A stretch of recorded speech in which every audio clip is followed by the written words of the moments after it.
Hey guys, I'm here today with Lee from Wi-Manx to find out how mining works within a data center.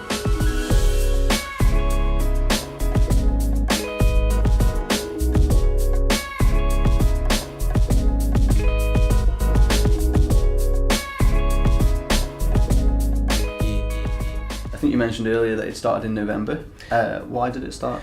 We had a client who was basically just asking if it was possible to mine within the data center, and that could we accommodate it, and we had enough space to do it. Okay. So he'd ordered 6 Ethereum rigs. Yeah. So he knew which currency he wanted to get. Yeah, he wanted to go for Ethereum straight away. Okay. I mean, there's various others, but he particularly wanted Ethereum. If a client came to you and said, I'm interested in you providing a hosting service, but I'm not really sure which currency to go with, is that within your remit to sort of say, this is doing well, or do you just go, we'll just do whatever you want? You can have an opinion. Yeah. So, for example, you're always going to use the sort of main players, really. So it's going to be Bitcoin, Ethereum, you've also got Dash or Monero, but you wouldn't recommend any other altcoin really. But it all depends what they want. You can say, well, this is doing well at the moment.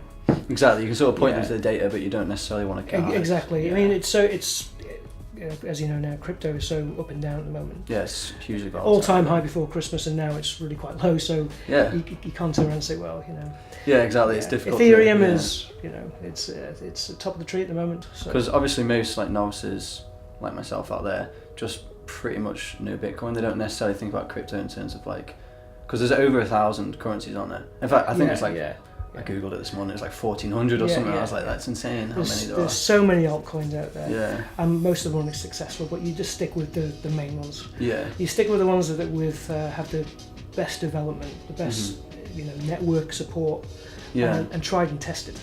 Yeah. So you would stick with the Ethereums, your Bitcoins. Yeah. Only Wi-Manx NOC engineers can come into the building. We have the credentials to get on here with our biometric scanner. Yeah.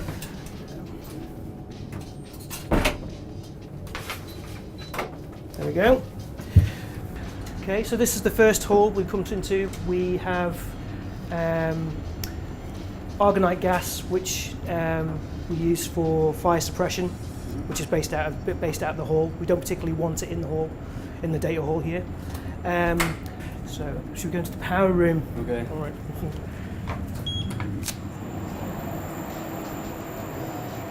So Wi-Manx, we have N+1 technologies everywhere. So everything is tier 3. Right. So we have, in this case, we have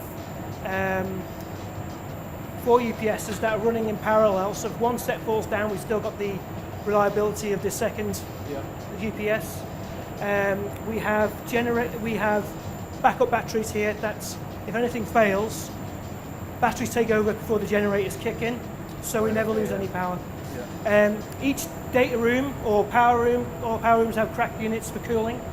Anything Z+1 here again, so it keeps everything cool. You'll see why when we need cooling, especially for some of the mining rigs we use, because they're so hot they can heat up a room. We have our UPSs, right? So we have 2 sets of UPSs.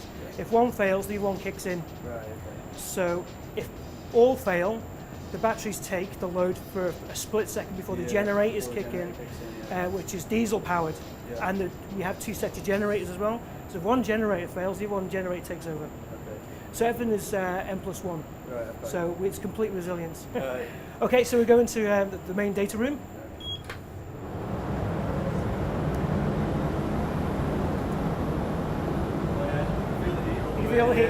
So the heat is basically those rigs I was telling you about before. They take up a lot of, they're very, very hot. Yeah. So our main data hall, we have bespoke, we've designed, we have pods, which is more efficient for cooling. So it keeps the cold air in, but throws the hot air out the back. So this is constantly cold inside. So inside there would actually be pretty cold. It's very cold, exactly, and it all gets recirculated. So the crack units, these are the crack units here. Basically, it's computer room air conditioning. So everything is literally churned back out. all the cold air comes out, and it's underfloor cooling. So you can see within here, this is our main mining rig pod we're using at the moment for one of our flights. Right, okay, yeah. So all the cold air comes out, it's circulated, and what we do is here, the racks that are not being used at the moment, we make sure they are they're filled in with rack fillers, so the cold air can't get out. So the cold air is staying in here. So it keeps cold air Yeah, inside, right? exactly. So if there's any sort of any hardware, any devices, the cold air can only go out that direction. So it stays in. So if you want to come and have a look, Yeah, that's all. we have say our mining rigs. We're using the Ethereum mining rigs. These have 6 graphics processing units on them, graphics cards, and they become very, very hot. They can get very, very hot. So we need constant flow of cold air that will literally flow into the racks that are being used at the moment. So it's like a skeleton of a PC. Everything's stripped back. You can see all the components.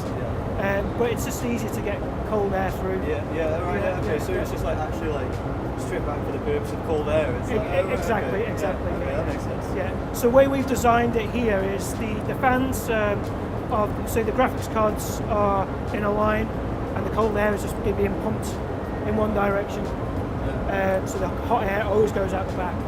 It's just more efficient. So it's just like having cold air flowing through is absolutely critical. Absolutely, yeah. We've had to change the airflow in here as well. We had to kind of the design is already here. We just had to kind of a bit of trial and error trying to get the right balance.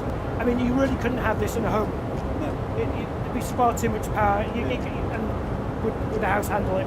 Yeah, exactly. So in this rack we have 4 of our miners that currently are mining for Ethereum coin. These are also designed for various other altcoins as well. So you've got, Monero, ETH Classic. As you can imagine, a normal central processing unit, your CPU, couldn't produce the amount of hash rate needed. It would take years, and you wouldn't do it. Hence why the graphics cards become so popular and becoming more expensive. Because they are being used for literally mining. So you started back in November. Yeah. With, was it just 6 rigs at the start? It was, Yeah, and now you're up to 26 rigs. Yeah. Do you even have any more space, like for more people to come in, or? Do we have any more? Do we have enough power? Yeah. No, we have enough power. Yeah. We're literally on the MUA main grid. Yeah. And it's quite important to say as well, the MUA are also based in this building, so it's quite, for a lot of their comms, so it's quite important. Yeah.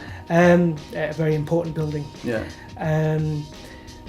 We have set aside quite a lot of space actually for this crypto model. Right, okay. The future of cryptocurrency, do you think it's here to stay? Yeah, no, I definitely think it's here to stay. I mean, if you look at articles, you look on the web, I mean, there's a lot of smoke and mirrors about where cryptocurrency is going. There's a lot of bad press. There's like Google and Facebook removing ads, and did they? I didn't know that. and as soon as that happened, you could see all the exchange prices going down for all these cryptocurrencies. I think everything when it comes to crypto is long term anyway. Yeah. I mean, so the volatility of it put people off. They're a bit scared of it. Yeah, of course. Because a lot of people see it as more of a gambling thing, but it really is it's all genuine currency. Yeah. And it's here to stay because so many people, so many companies, and so many, Putin's invested into. Yeah, exactly. Microsoft invested into Ethereum. It's not going anywhere. It's not going anywhere, but it's a long term goal really.